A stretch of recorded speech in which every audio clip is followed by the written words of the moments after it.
Assalamualaikum warahmatullahi wabarakatuh. Jumpa lagi sahabat Radio Profesor. Pada kesempatan kali ini kita akan mencoba mengupas kembali perihal entrepreneurship, dan kali ini mungkin kita akan mencoba lebih memperdalam bahasan ataupun titik pemahaman daripada entrepreneurship, dan ini merupakan kelanjutan daripada entrepreneurship yang sudah pernah disampaikan sebelumnya.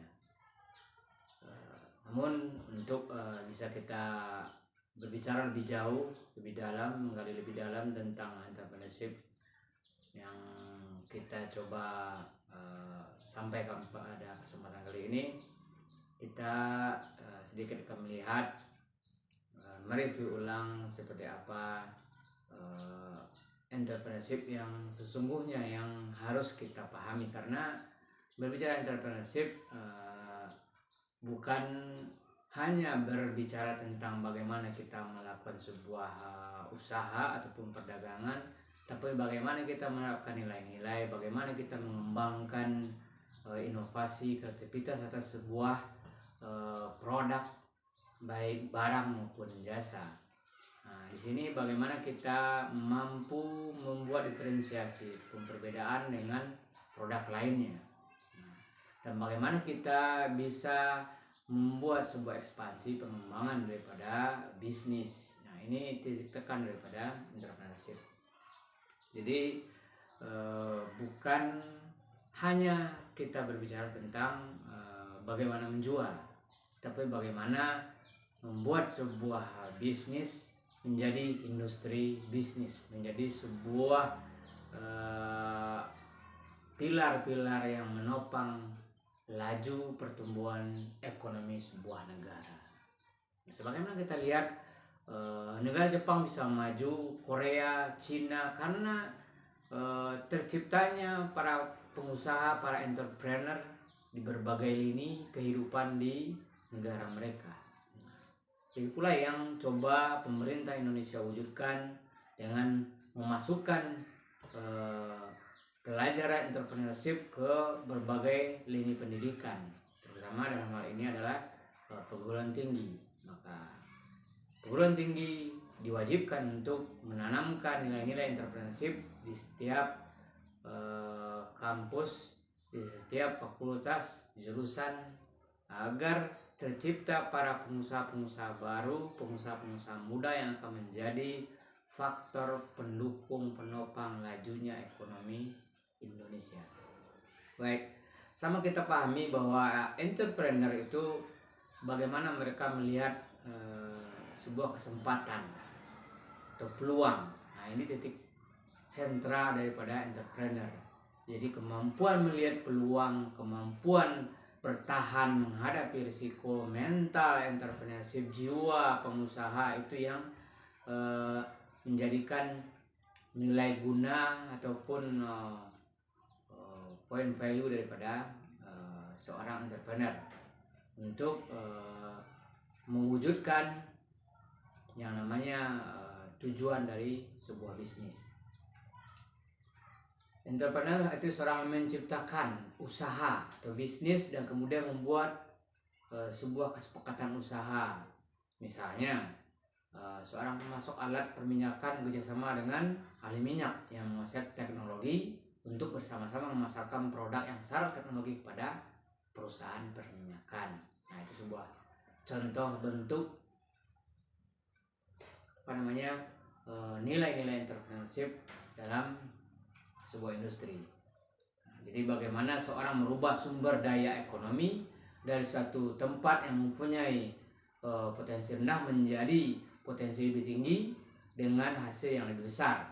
Nah, itu yang menjadikan pembedaan ataupun perbedaan antara seorang pedagang dengan seorang pengusaha atau seorang entrepreneur. Misalnya bagaimana seorang pengembang atau developer misalnya membangun komplek perumahan dan pertokoan di suatu lahan yang sama sekali tadinya tidak berharga, ataupun berharga rendah menjadi berharga tinggi. Nah, setelah adanya kegiatan ekonomi, sehingga terjadi pertambahan nilai di sekitar lahan tersebut. Jadi bagaimana seorang selalu melihat peluang untuk menghasilkan kekayaan yang menghasilkan nilai tambah yang lebih tinggi melalui penciptaan dan pelaksanaan ide-ide baru dengan menggunakan suatu sumber daya. Nah, jangan sampai seperti hari ini banyak kita lihat lahirnya sarjana-sarjana baru tapi tidak tercipta lapangan pekerjaan baru. Yang ada banyak sarjana-sarjana hari ini, mohon maaf, yang mungkin karena tidak mampu survive, tidak bisa bertahan, tidak bisa mengembangkan, menciptakan kreasi ide-ide baru, sehingga yang terjadi sarjana-sarjana hanya mengambil lini-lini terkecil daripada kehidupan. Jadi banyak sarjana yang akhirnya menjadi misalnya pengendara online, yaitu tidak memerlukan intelektualitas tinggi, tidak memerlukan nilai-nilai yang lebih, skill dan kompetensi yang lebih. Oke, kita akan coba lihat bagaimana dalam konsep entrepreneurship yang akan coba kita kembangkan ini, bahwa kita harus memahami dulu nilai-nilai ataupun poin-poin yang menjadi pembeda antara seorang entrepreneur dengan seorang pedagang biasa. Yang jelas kita pahami dulu konsep dari entrepreneurial. Jadi 3 aktivitas utama dari wirausaha. Yang pertama, konsep menciptakan konsep baru atau usaha baru. Jadi seorang entrepreneur kategori ini menciptakan produk baru atau gagasan baru dan mendirikan usaha baru berdasarkan konsep barunya. Ya, cara ini memerlukan kreativitas tinggi. Konsep isi mungkin baru dan revolution sehingga menciptakan industri baru. Nah, contohnya bagaimana kita Steve Jobs dengan Apple-nya, perusahaan Apple membuat sebuah terobosan baru yang akhirnya menjadi terkenal dunia. Bill Gates kita lihat juga dengan pendiri Microsoft-nya mampu membuat konsep baru akhirnya terkenal di dunia. Banyak produk-produk yang tadinya hanya memiliki nilai yang rendah, kita lihat bagaimana pengembang produk Starbucks menjadikan kopi yang tadinya hanya biasa saja menjadi bernilai, sehingga menjadi sebuah lifestyle.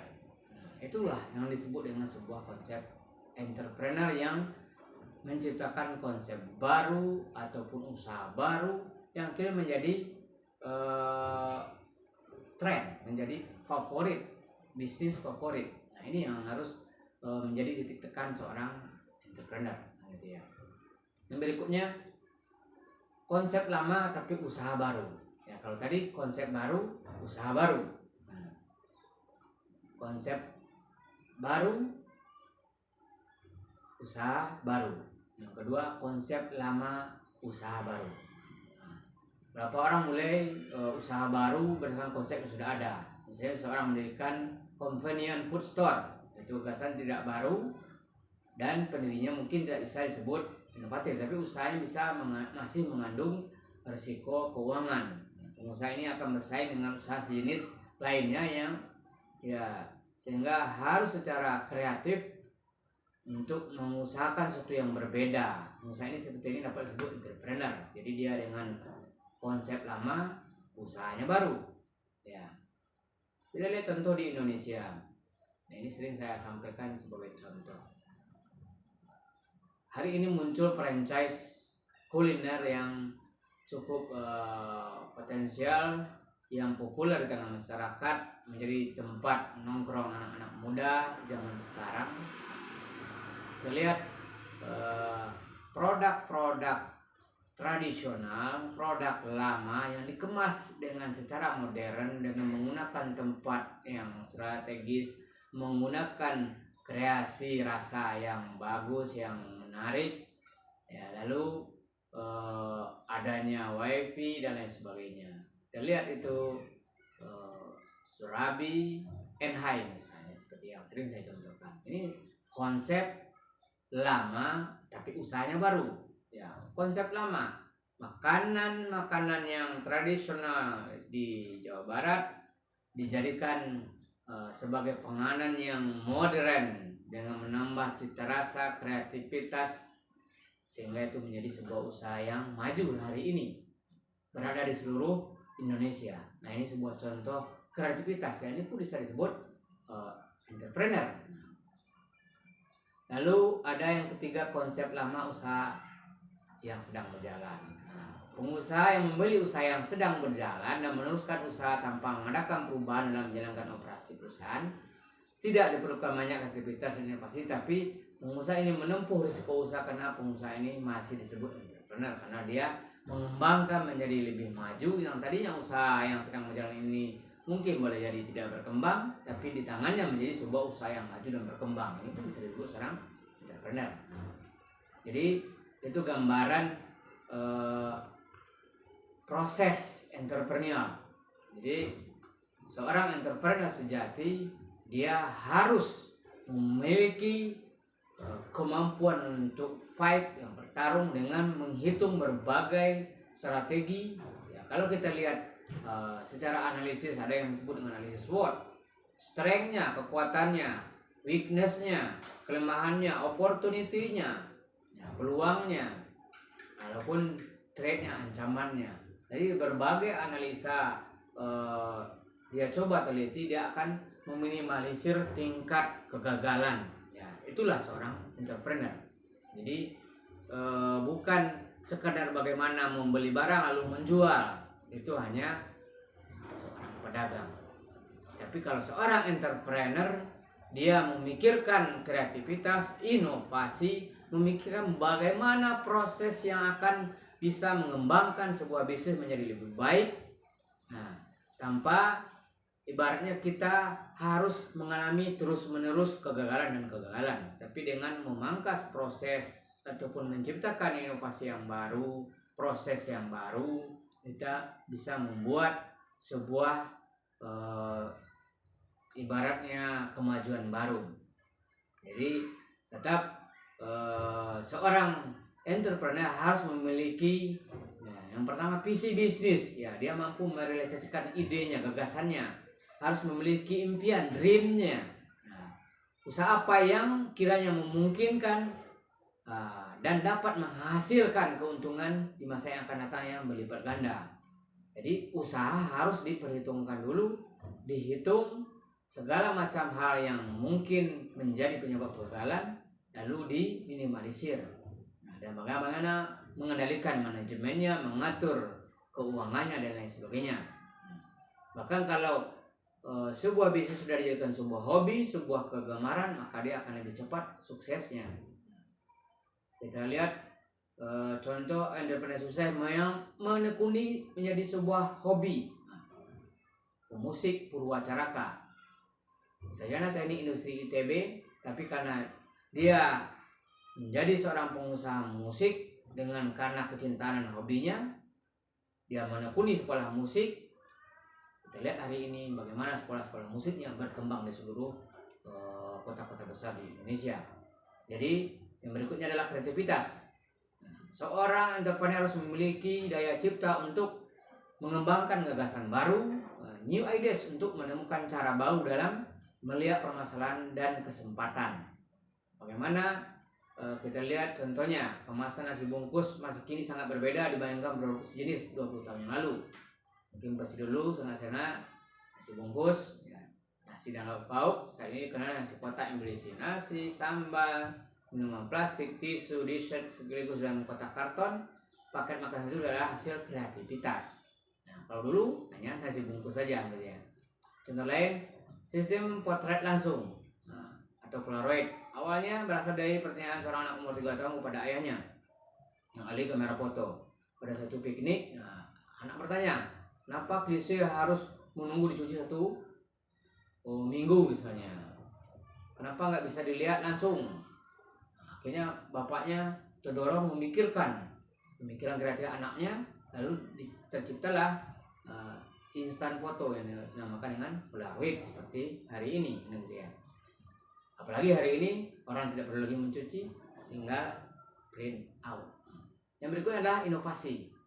Sekali lagi, yang pertama adalah visi, kreativitas, dan inovasi. Kemampuan melaksanakan solusi secara kreatif yang memiliki nilai tambah di suatu permasalahan dan kesempatan. Usaha kecil, small entrepreneur adalah inovator yang handal dalam kaitannya dengan riset, research and development. Contohnya IBM menghabiskan $9 miliar setahun demi, tapi tak pernah berhasil menjadi pimpinan dalam dunia teknologi komputer. Sebaliknya, perusahaan komputer kecil ternyata lebih kreatif dan inovatif, sehingga sanggup menciptakan software sederhana yang lebih terpakai dan dibutuhkan dalam kehidupan sehari-hari. Nah, itu yang menjadi inovasi dari small entrepreneurial firm. Yang awalnya hanya usaha kecil, tapi dia mampu mengalahkan IBM. Yang berikutnya adalah risk taker, pengambil risiko. Jadi berani mengambil risiko, itu jiwa seorang entrepreneur. Risiko dapat datang kapanpun, kepada siapapun, tapi seorang risk taker dia berani mengambil risiko untuk meraih keuntungan yang lebih besar di masa yang akan datang. Nah, risiko dapat datang dari pesaing, mengambil lokasi yang salah, memilih usaha yang keliru, dan lain. Di sini adalah sedikit unsur gamblingnya. Jadi dengan menghitung risiko, seseorang mampu bisa dia mengalihkan risiko, misalnya dengan asuransi dan lain sebagainya. Yang berikutnya etika. Seorang entrepreneur harus memiliki etika bisnis, kejujuran, integritas, atau istilahnya kedisiplinan, konsisten, memiliki standar moral yang bagus, menepati janji, loyal, adil, menghormati orang lain, bertanggung jawab, mengejar prestasi. Itu sifat-sifat tersebut harus dimiliki oleh seorang entrepreneur. Jadi jangan sampai bisnis mundur, bisnis gagal karena adanya nilai-nilai yang tidak baik dalam diri kita selaku seorang entrepreneur. Jadi hal-hal yang seperti disampaikan tadi yang menjadi nilai-nilai yang menjadi daya ledak seorang pejuang usaha. Sifat-sifat yang harus dimiliki seorang entrepreneur sehingga dapat bertahan pada kondisi krisis ekonomi seperti yang ada hari ini. Yang pertama, dia mampu membuat keputusan yang cepat dan tidak menunda pekerjaannya. Jadi kalau dia menemukan ide dan mencoba untuk menindaklanjuti, dia harus cepat membuat putusan, memanfaatkan peluang. Wah, sekarang dalam kondisi pandemi, peluang apa ini? Misalnya, ini sedang kondisi pertarungan politik. Berarti ide apa ini? Bisnis apa ini? Dan lain sebagainya. Ini lagi musim hujan. Apa ini? Ide bisnisnya. Ini sekarang lagi musim banjir. Bahkan apapun bisa dijadikan sebuah ide bisnis. Ya, walaupun mungkin menurut orang lain itu terlalu kejam. Misalnya dalam keadaan bencana saja dia masih mampu menciptakan peluang bisnis baru. Tapi itulah mental seorang pengusaha. Ya. Berikutnya, segera menindaklanjuti rencana ataupun putusan yang telah dibuat. Hal ini penting karena harus mengambil tindakan agar tidak kehilangan momentum. Seperti yang saya sampaikan tadi, bahwa pada saat yang tepat, dalam situasi yang tepat, harus cepat mengambil peluang. Misalnya hari ini kita lihat begitu banyak orang yang istilahnya keluar dari pekerjaan karena kondisi pandemi. Lalu orang melihat sekarang kondisi di rumah, daring dan lain sebagainya. Ya udahlah, kita coba peluang jadi YouTuber misalnya, kan begitu. Jadi itu pun sebuah peluang. Dan banyak kita lihat YouTuber sukses yang bahkan menciptakan peluang-peluang baru ataupun membuka usaha-usaha baru bagi orang lain, ya. Ada yang jadi kameramen, editor dan lain sebagainya, ya. Menjadi pemandu sorak juga bisa, gitu. Nah, tidak cepat menyerah bila menemui hambatan ataupun kesulitan. Dengan cara menindaklanjuti rencana dengan tekad, komitmen yang sepenuh hati. Memiliki dedikasi yang penuh terhadap usaha yang ditekuni. Tanpa lelah, seorang entrepreneur lebih memprioritaskan usahanya dalam kegiatan sehari-harinya ketimbang hal-hal yang lainnya. Entrepreneur mencintai apa yang dia tekuni. Kondisi inilah yang mempertahankan usahanya dari kegagalan bila situasi usaha menjadi tidak mendukung. Nah, dikatakan bahwa menguasai detail adalah kunci seorang entrepreneur dalam mengawali usahanya. Jadi dia harus mengetahui secara detail bisnisnya dari A sampai Z-nya sehingga dia tidak mudah ditipu oleh orang lain, gitu ya. Enggak, dia bisa meminimalisir sekecil mungkin tingkat resiko ataupun kegagalan dari usahanya. Nah, seseorang harus mampu menjadi majikan dari usahanya sendiri, tidak mengantungkan diri kepada orang lain. Inilah jiwa entrepreneur, gitu ya. Menjadi kaya bukan tujuan utama, tapi uang merupakan tolak ukur yang measurable atau terukur. Suatu keberhasilan, kesuksesan tidak akan terwujud kalau tidak measurable, tidak terukur. Mereka menganggap bila usaha berhasil, rezeki akan datang dengan sendirinya. Ya, ibaratnya harus ada target. Entrepreneur akan menyisihkan sebagian keuntungannya untuk menjadi modal di masa yang akan datang, sehingga menjadi kontribusi untuk kesuksesan di masa yang akan datang. Itu gambaran karakter-karakter jiwa, sifat mental yang harus dimiliki oleh seorang entrepreneur, gitu ya. Lalu kita lihat bagaimana istilahnya aturan atau role model. Kita lihat contoh-contoh yang ada di sekeliling kita, bagaimana para pengusaha ataupun terciptanya jiwa-jiwa pengusaha di sekeliling kita, dan ini perlu menjadi sebuah pemicu bagi kita, ya, menjadi inspirasi bagi kita seorang calon entrepreneur misalnya. Jadi harus ada role modelnya, tokoh panutan yang menjadi inspirasi kepada calon entrepreneur.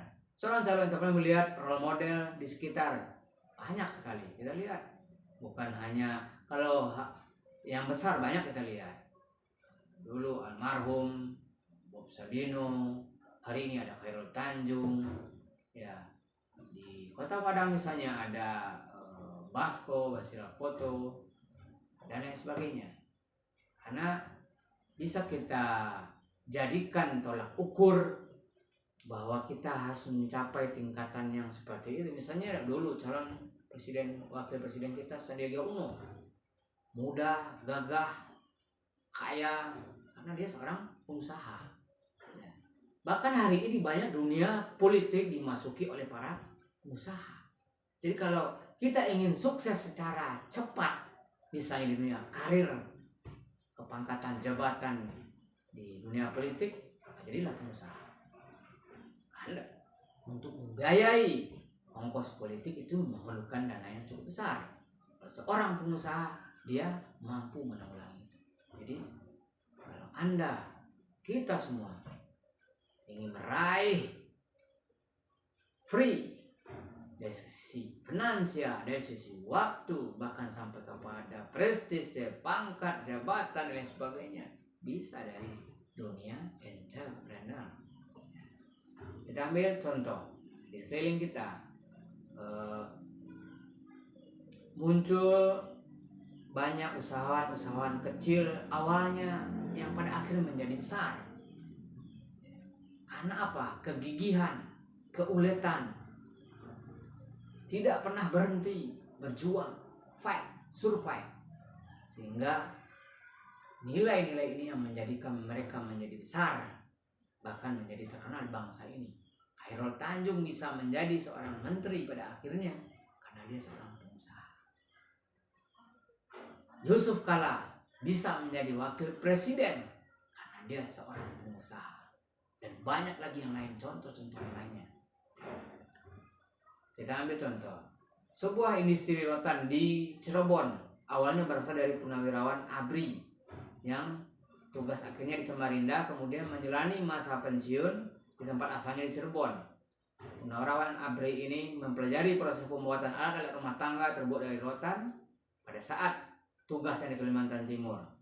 Segera pada saat menjalani pensiun di Cirebon, bapak ini mengawali usahanya hingga berhasil dan kemudian ditiru masyarakat sekitarnya, ya, sampai dia menjadi pengusaha ekspor rotan yang tadinya seorang ABRI yang tidak ada jiwa wirausaha sebelumnya. Kita lihat industri kerajinan kulit kelinci dan hidangan sate kelinci di sepanjang jalan masuk kota Lembang, Bandung. Nah, bermula dari seorang pensiunan yang membuat kerajinan kulit kelinci untuk cucunya, kemudian coba-coba menjualnya dan berhasil. Pesanan bahkan datang dari Australia. Itu salah satu contoh, dan banyak lagi yang awalnya diawali dengan kreativitas kecil akhirnya menjadi besar. Dulu brownies kukus Amanda, ibu-ibu rumah tangga, ya, hanya punya kreativitas membuat kue, cinta dengan membuat kue. Akhirnya kita lihat brownies kukus Amanda ada di seluruh kota besar di Indonesia sebagai franchise yang sangat-sangat digemari, menciptakan keuntungan yang besar yang diawali tadi ide kreativitas seorang ibu rumah tangga. Kita lihat usaha warung soto kumis di sepanjang Jalan Kendal, Jakarta. Fenomena ini berlaku di universal di mana-mana di dunia. Nah, yang istilahnya usaha-usaha kecil akhirnya menjadi besar.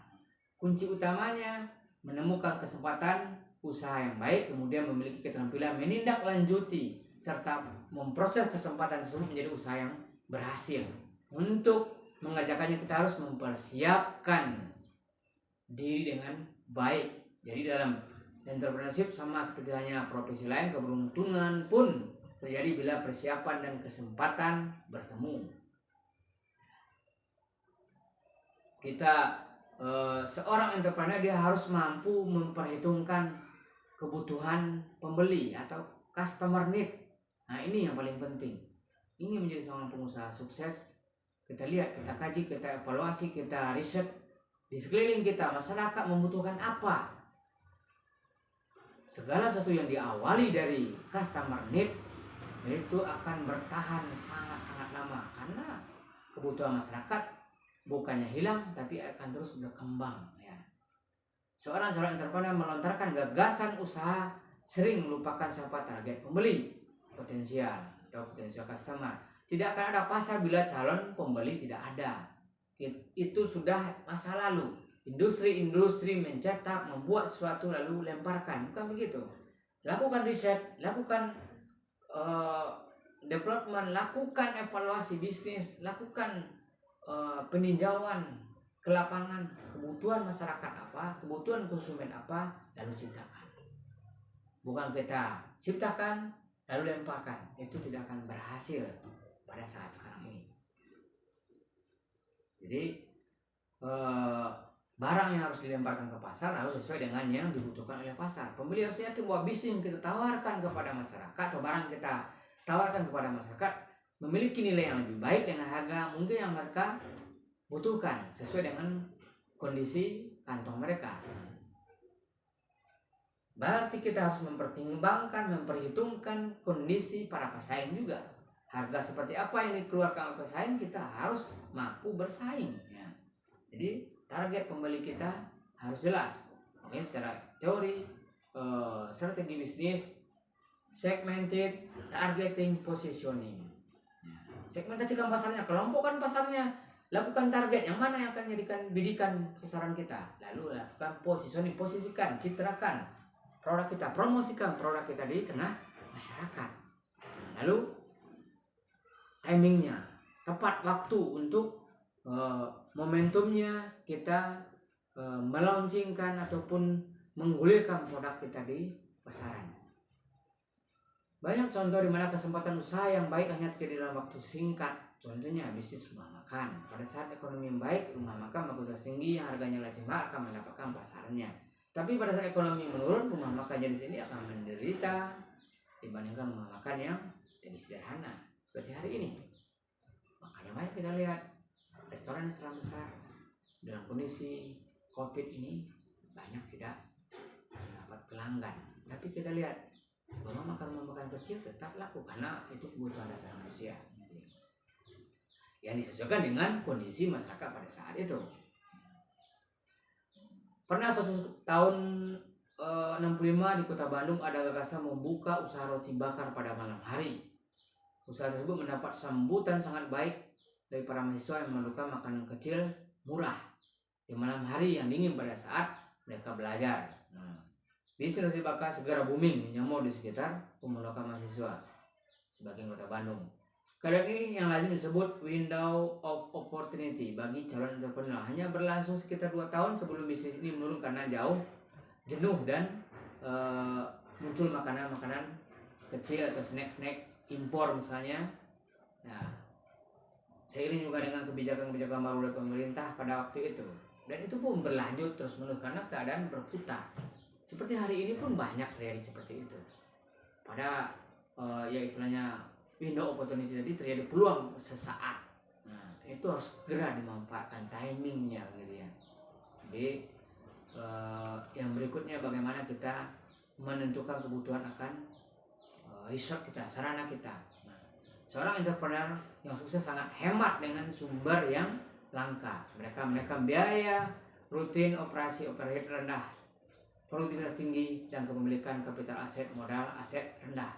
Contohnya pada awal usaha mungkin hanya 2 atau 3 karyawan yang diharapkan berdedikasi, bekerja keras dengan motivasi tinggi, mengurusi masalah-masalah operasional, keuangan, pemasaran, dan lain-lain.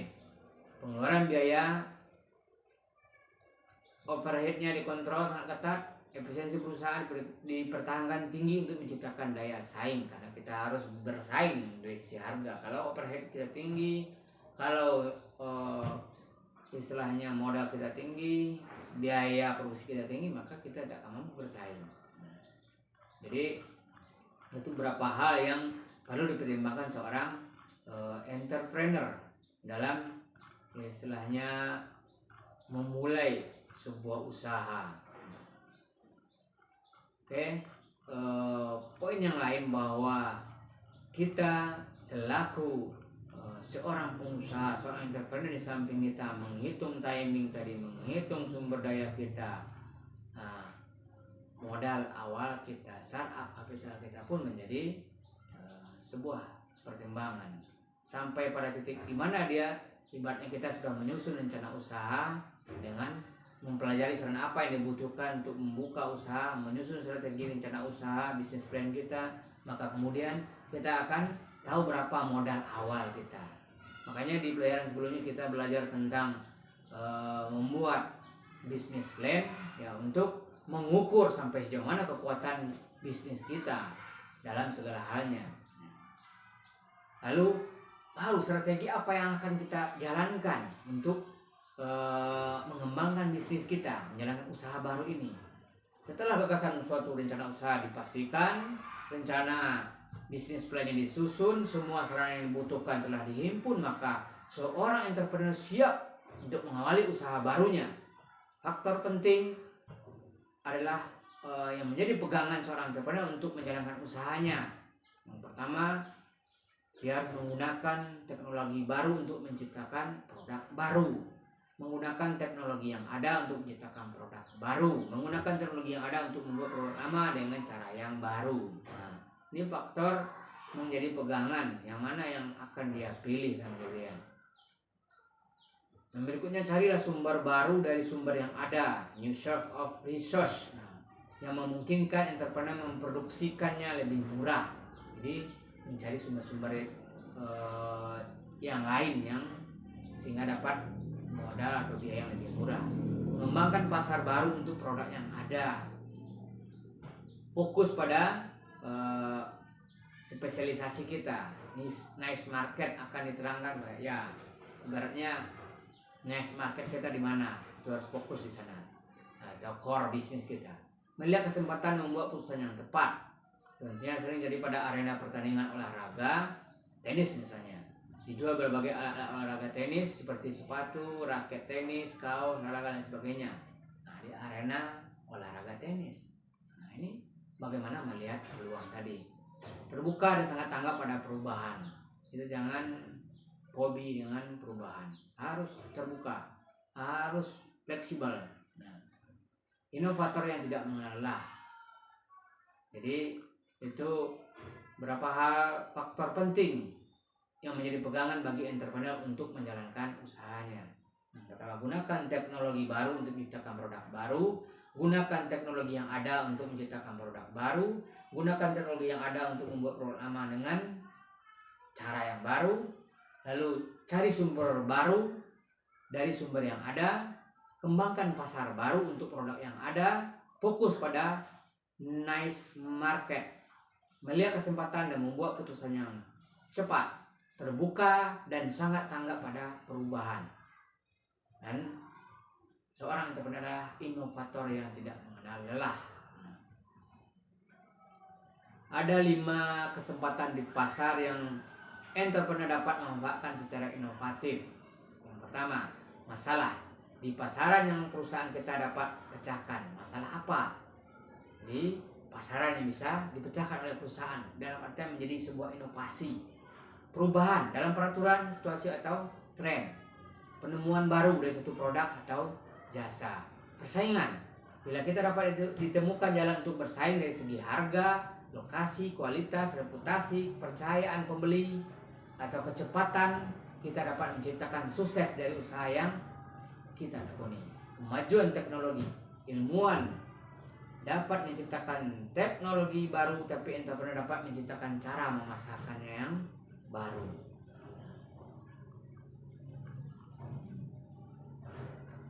Oke, tadi yang faktor penting tadi sampai ke poin ke-9. Poin ke-10-nya, organisasi entrepreneur hanya mempunyai lapisan tingkat direksi yang minim, tidak terlalu banyak direksi. Yang perlu bagaimana pengembangan usaha di level terbawahnya. Dengan mempertahankan overhead rendah dan produktivitas tinggi, perusahaan entrepreneur mempertahankan tingkat biaya operasi yang rendah. Yang ke-11-nya. Yang ke-12, perusahaan entrepreneur sangat ramah kepada pelanggannya, pemasok barangnya dan pegawainya. Ini yang paling penting. Pelayanan yang baik, ramah kepada siapapun itu menjadi kunci sukses seorang entrepreneur. Yang ke-13, terakhir, selalu menjalin hubungan bisnis secara menyenangkan dengan pelanggan. Ini kunci 13 poin penting yang harus menjadi pegangan bagi seorang entrepreneur. Itu gambaran bagaimana kita mengembangkan bisnis plan kita menjadi usaha yang lebih besar, dalam arti kita merealisasikan bisnis kita, bukan lagi di tataran hanya sekedar konsep saja.